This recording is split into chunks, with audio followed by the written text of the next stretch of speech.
Judge Xinis, keep an eye on her.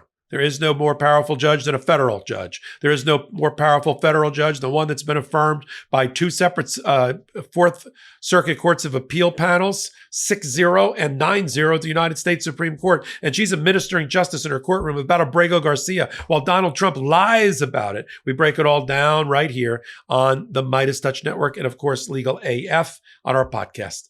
Take a listen. So let's turn to Abrego Garcia. Most of the news about Abrego Garcia, until there was a new ruling by Judge Xinis today, was about Donald Trump's stupid comments where he just threw, I'll get to that, where he just threw his lawyers under the bus in a series of interviews he's been doing to talk about the first 100 days. New York Times asked a great question. They asked him point blank. They said, you said that you would abide by the United States Supreme Court rulings the last time we talked to you. His response was, I said, what? I love that response. I said, what? Yeah, you said you'd abide by the, okay, I understand. So and what's your point? Okay, so why haven't you taken steps to facilitate the release of Abrego Garcia from an El Salvadoran jail, exact language, from as the United States Supreme Court ruled 9-0? Oh, I don't understand that that's the 9-0 ruling. What do you mean? My lawyers have told me there was something else. Well, in what way? Well, they've told me that that's not the ruling. Well, how is it not the ruling? These are the exact words. Well, I don't know, but the lawyers have told me that. I'll do whatever the lawyers tell me to do. The lawyers are running the show here. I don't really, I thought he was supposed to be accountable to the American people. No, the lawyers are running the show. Well, have you done anything to ask the El Salvadoran government or President Bukele directly to release, as the Supreme Court commanded you to do, to release Abrego Garcia? No one's ever asked me to do that. You're the first he actually said, Karen, you're the first person, Mr. Interviewer Reporter, to ever ask me to make the phone call to Bukele. How could that possibly be true? We know 2 weeks ago, he was in the Oval Office with the guy. And instead of asking him to do the thing, it wasn't even the right thing. It was the Supreme Court thing. He instead did this scripted thing that Stephen Miller came up with, obviously, where Bukele said, I would never smuggle a terrorist to the United States, and I would never ask you. Ha, ha, ha. Let's get a beer. What happened to the orders of judges like Xinis and the 9-0 of the Supreme Court? And what he's referring to is Stephen Miller whispered in his ear, don't worry, boss, there was one line in there about you have supreme power when it comes to foreign policy and foreign affairs. We'll just cast this whole thing as foreign affairs. Yeah, you're negotiating with it. Yeah, that's it. You're negotiating with El Salvador over diplomacy, and you reign supreme in that area. So every time they say release the prisoner from the gulag, you say foreign policy won't allow me. How's that working for you? Not well. The polls are in, Karen, and he is at the bottom of whatever barrel we thought he was in terms of approval rating by the American public in polls, including at Fox News. But this part of no one's ever asked me to have, I should do that. I would do whatever somebody asked me to do, is what he said. And then we have Judge Xinis, who today's the 30th of April, last time I looked, which is her deadline to she put a stop on discovery in the Abrego Garcia case, which is the exchange of information and depositions under oath to figure out whether contempt should be ordered against the Trump administration. She gave them a week timeout, but we have developments there. Why don't you comment about the Abrego Garcia case and what do you think Xinis is doing with her new ruling as we came on the air?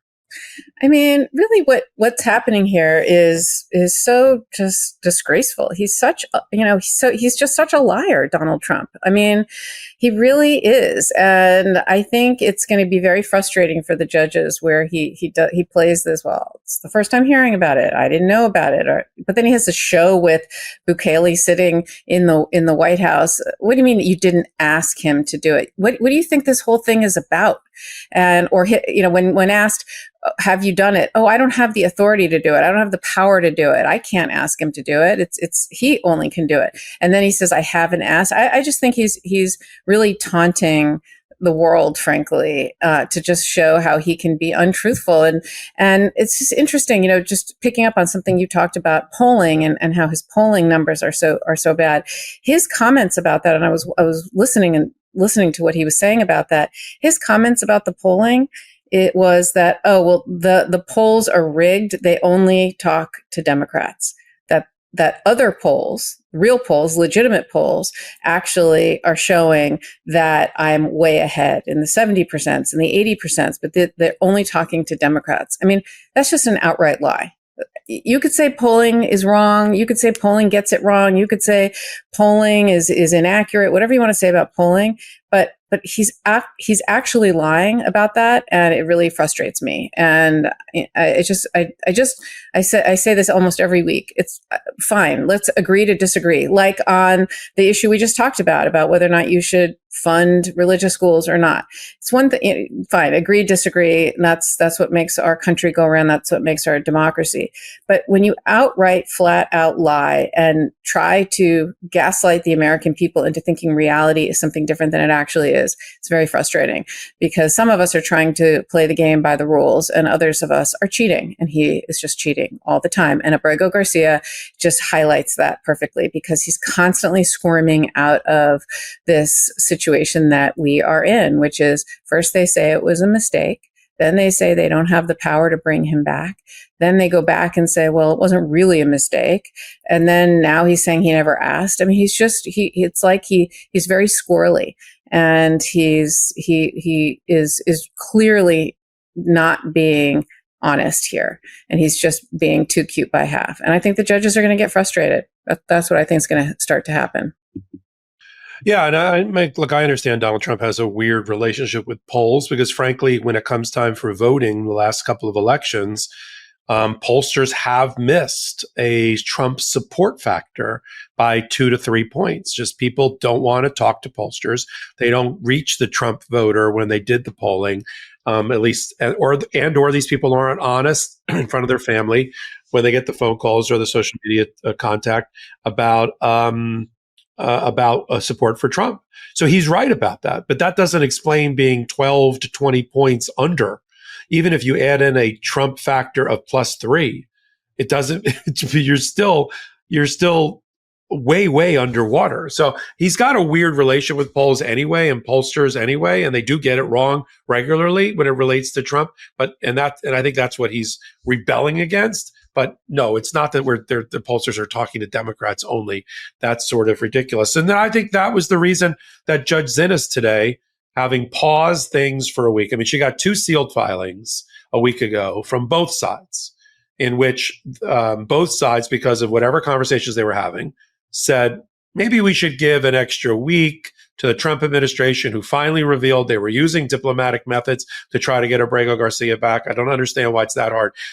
Talk about showing weakness. He can't get one prisoner back from a 6 million person island that, called El Salvador, that we're paying money to house people in a gulag. That's how weak and feckless we are. He doesn't even have to. He's supposed to be the leader of the free world. He can't get one guy out of jail. That doesn't seem right. So she gave them a week off. Don't do your daily reports every day at 5 p.m. about what you're doing to get him home, and let's hold off on the discovery, the depositions, and all until I get my mind around it. And you guys said you need more time, so I'll give you more time. Well, today was the end of the day. Today was the 12 o'clock deadline, and Trump said we need more time. And this time, Abrego Garcia is like, we don't need more time. We're done. We're not, in other words, whatever good faith we had is over. We want to get back to developing our case for contempt against the Trump administration. And yes, Judge, you should get back to monitoring what they are actually doing or not doing to bring back Abrego Garcia. And every time Stephen Miller has Pam Bondi's Department of Justice file a piece of paper that says F you to the judge, sorry, we're not going to tell you. He's alive and well, and he's having a margarita in some jail. We won't tell you where. That's just another badge of contempt for the judge. That's just another notch on her gun. That when she gets around to writing her contempt order, she's going to say, there are 23 examples where the Trump administration flouted my order and that of the United States Supreme Court. And that's not okay. So we're going to continue to follow. There was a hearing. There was a quick hearing today where you and I'll get more details about it. We'll start coming back on the show and talking about it. But that's where we are with Abrego Garcia. And what's happened to the Trump administration is that my view, is that their world was rocked. It's hard to rock that world, but their world was rocked by the Supreme Court decision 2 weeks ago at 1 o'clock in the morning, the fear that they're losing at the Supreme Court on major issues because John Roberts doesn't like the way Trump's acting as a president. And then you got the Fourth Circuit Court of Appeals decision in Wilkinson. And suddenly, outside the courtroom, they're still bashing, crazy liberal communist judges like Donald Trump did in Michigan during his ridiculous rally. But in the courtroom, they're starting to obey. They're starting to obey more. So this split screen, you and I are going to have to really watch carefully and all of that. Welcome back. That's Legal AF, the podcast. We do it twice a week, Wednesdays and Saturdays at 8 p.m. Eastern Time on the Midas Touch Network, and then on audio podcast platforms of your choice. Help us get from number 13 in the ranking up to number 2 to be next to the brothers. Only you can do it. You have to watch us, listen to us, and subscribe and do all that stuff. 2 other ways to support what we do at the intersection of law and politics on this Law Day. 1, you can come over to the Legal AF MTN YouTube channel, hit the subscribe button. We just rolled over 600,000 because of you. And then we have a new Legal AF Substack called what else? Legal AF. Join us there. I do a morning report called Morning AF. See where this is going? Until my next report, I'm Michael Popok. In collaboration with the Midas Touch Network, we just launched the Legal AF YouTube channel. Help us build this pro-democracy channel where I'll be curating the top stories at the intersection of law and politics. Go to YouTube now and free subscribe at Legal AF MTN. That's at Legal AF MTN.